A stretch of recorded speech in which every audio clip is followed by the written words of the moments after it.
Yo, what is up guys? It's the Goblin and welcome back to another Fortnite tips and tricks video. In tonight's video, we're going to be talking about how to get more solo wins in Fortnite Battle Royale in Season 8 and basically some tips and tricks to win games when either they're going in your favor or when you have those tough spots. Because even when you do get a nice win, even if you're nice and full HP towards the end of the game, it doesn't mean that there wasn't some road bumps or speed bumps on the way. So we're going to cover all that. People seem to really enjoy these videos on the solo tips and tricks that I do, analyzing my gameplay, so that's what today's video is going to be. If you guys could smack a like on this video, I would very much appreciate it. Smack that like button, subscribe to the channel if you guys are new and not already subscribed, and let's get right into it. So you can see right here off the start, I always talk about the double S rule, which is shotguns and shields. You always want to find those two things. Those are the two most important things you want to find, whether it's out of chests, whether it's out of floor loot. Before the update, basically, you could get kills and that could get you 50 health or shield. So if you found just a shotgun, you could probably run in and get one headshot. You know, those could insta-kill and headshots and basically be on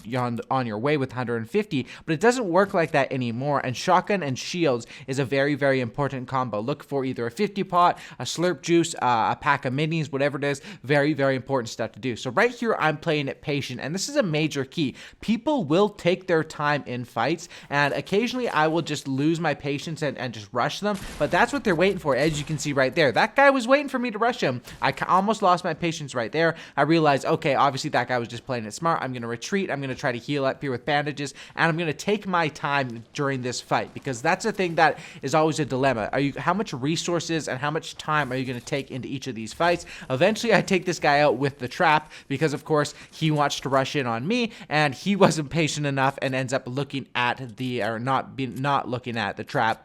And basically the reason why we both took damage there is being over aggressive when we were both being very patient. So right now I have 2 kills, and of course this is a very tough spot to be in, because you don't get, I didn't get any extra health or shield for getting that kill. So at this point I'm like, my mission is very simple. I'm thinking, okay, there's some apples outside, I know that, but I also need shield. But of course I'm also thinking, how am I going to stay alive to be able to win this game, or at least be able to survive for a little bit? So I move on. I know this guy is on my trail, I guess you could say, or on my tail, but I run in here and I'm able to basically set up a little bit of a wall defense. And this is a great thing to do, because these ramps are great for inside like this, because they're easy to edit, and you can also go with walls and edit the middle of them, but I think the ramps are really nice in that regard. I get the hit there for 114, I think it was, for the headshot on the shotgun, and then of course spray down with the SMG for the finish, and that's how it starts off. 3 kills out of retail row, and a pretty good start. Right here, this guy, I was actually chasing this guy for a while, and that's one thing that will happen with the volcano vents. People will just run from volcano vent to volcano vent, and it really is hard to get a chance on the ground to get a shot on them and then also be able to keep up. Luckily I was able to do it there and pick that guy off for my 4th kill. So at this spot I'm in a very bad position in terms of mats, in terms of the weaponry. I mean, my assault rifle is good, that's pretty much it. I have a med kit, I have an open slot, I have no materials. This is not where you want to be. So my first move was, of course, to move over to where I just got that kill and get his loot that would fall down. However, while doing that, I find the ability to third party and get some damage in, and not only get damage, but actually pick up a kill. And once I do that, I realize my position here is I have no mats, and this is a pretty tricky spot to be in. So I'm like, I want to probably move over there, but I had to play it safe, and eventually nothing came of it until this next scenario, where this spot, you can see I'm still very bad on loot, and we're both moving in. The zone has 1 minute left on it, but me and this other player aren't too far away from it. This guy, I get a little bit of damage in on to start off the fight with, and that's basically it. He builds a quick little mansion, and I'm like, okay, at this point I want to get into the zone before I go for this fight. That's usually the goal. I'm also paying attention to the amount of materials I have. Remember, the cap now is almost 3,000 materials, right? 999 times 3. So it's absolutely key. Right here, I hear 2 people fighting, and at that point, it's like, okay, you always want to be the third person into a 3-player fight, because you have the advantage. They might be already weak. They're obviously already distracted. So I move into the zone with the mindset here of not only trying to just rack up kills, but also trying to play for the win. The reason why these kills are going to help me is because I need materials. I need shields. I mean, look at my inventory. Look at everything like that. And I'm in a really tough spot. This guy tries to build up high, which works successfully, because I'm like, I probably need to drop down here and just worry about getting out of the zone, especially because I only had like 10 more mats. My worry there, or 100 mats, which was 10 builds. My worry was, if I build up, he builds up even higher. Now I have no mats to even escape with. So that was my plan. Eventually, this player does end up dying to the storm, so I basically was able to outweight that player, use the medkit, and escape. But you can see, my back is still against the wall. This was not, the mistake I made this game was spending too much time fighting and not enough time farming. The kills that I got really didn't give me too much loot, and this sort of shows why a lot of people want this latest patch to be reverted, I guess you could say. So here's another tricky spot that I'm in. I have to push this player because of the zone. I don't have many materials. He's up a mountain, and this is a spot where I thought that this was probably where the game was going to end. So I went for the play that I had to go for, which was the assault rifle spray, and oh my goodness, it ended up working out. I realized there that I don't really have much of another play except hold down the trigger and just hope that I have better accuracy than this player, which ends up working out. And hey, this guy actually did have a decent amount of mats, which can help me. However, didn't have shield. And once again, that is going to be my next dilemma. The thing is, like I said, early game, shotgun and shields. When you get more mid to late game, it should be mats and shields.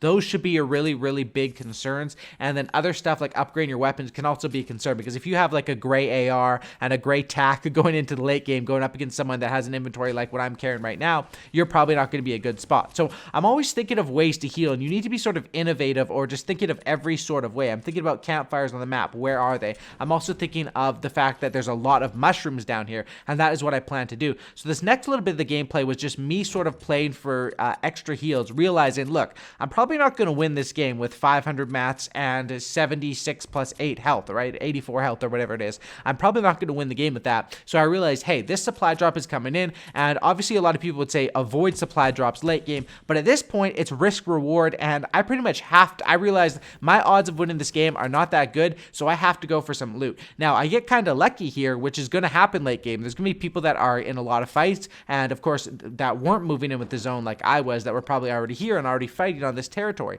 So I'm able to loot up and actually get some nice materials off of this, or not materials, but well, actually some materials and some heals, which is of course the med kit, the minis. I'm able to get the supply drop, and from that point on it goes down and I rotate into the next zone, which is going to be Tilted Towers. Now this is where it gets really, really interesting. You sort of have to make a decision. You can see here 7 players left, I have 6 kills. So at this point the decision making is basically, I want to play for the win. I've invested this much time. My materials, a lot of people right now watching this video are going to say your materials are fine, you have almost 1,000, but I'm always preparing for that guy that's just been camping and saved up 3,000 mats and has 0 kills and is ready to go for that try-hard build fight for his 100% win ratio late game. So I realize right here, the zone is on me, and this is why you always, if you want to get wins, making it to late game, put yourself in that pool, because look at this, the zone was right on top of me, and this was obviously a great thing, because if the zone was away from me, I probably still could have won the game. However, it would have cost me more mats to get over there, so it would have made my chances of winning lower. It would have been a tougher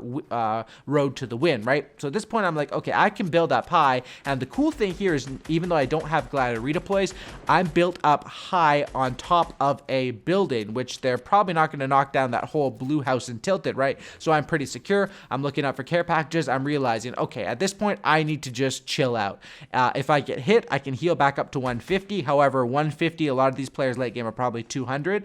And I also know that material wise, I want to stay above these players. I don't want anyone infiltrating my base, going for a build fight with me, because if I go for one build fight, that's probably going to make me burn through all of my materials. Now this is where you can pick up a lot of kills late game. Look at me right now, 6 kills, which is an okay amount, right? But watch what I do here. Just because of my good positioning, my rotation, of course, and getting lucky that the zone was on me here, and making the smart move of realizing the zone's on me, I'm going to build up and I'm going to set up. I'm able to pick off a few kills here, because whenever the zone moves in, whenever the zones are stopped, it's usually, especially late game, a lot more people are chilling and not moving around as much. This guy goes flying with the snowboard, which is very tough to control. I'm able to pick him off from there, and from here you can see the zone's moving in, everyone is frantically moving in, and this is where I can get some free shots down on players down here fighting, where I'm able to pick up another kill there. Another player is killed, and I realize immediately, 2. I see that number 2, and immediately I know it's time to push. There's no heal for kills, so I just killed a player, that guy just killed a player, but I need to push this guy because he could be really weak from that last fight. I crack him right there.